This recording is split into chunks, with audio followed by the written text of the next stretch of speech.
Men la, sa apot pou semen sa, nou men. Semen sa mban kek plas men, nou men. Se na plase la men.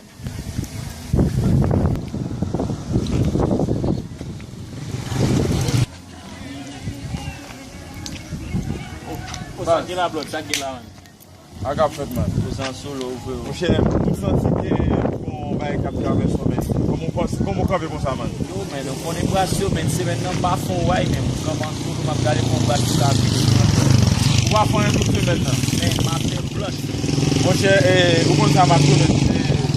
Mwen pen fè yon moun pou ki grave ansan avèk man normalman. Pou ki fè sekurite. Poske ou konen nan vi sa, depi moun gen ti l'ajan, ou gen machin bay sa ou, pa gen moun ki ble ou. Eske ou pense ke map kaje nou moun ansan avon? Mwen chè, mwen ka avon servis patne men, wè san sou la. Men ba yon problem, ba yon chono men. De mè su deve, pase cheke mba an ba, koto ket gap nan ba, ti pou gap nan ba la. Epe pase cheke m, pa yon problem nou vina avèk moun nan men. Go patne man ba, mwen se mka avon servis. Men ba yon danche nou ba. Mwen la gande fwe. Ok. Yes.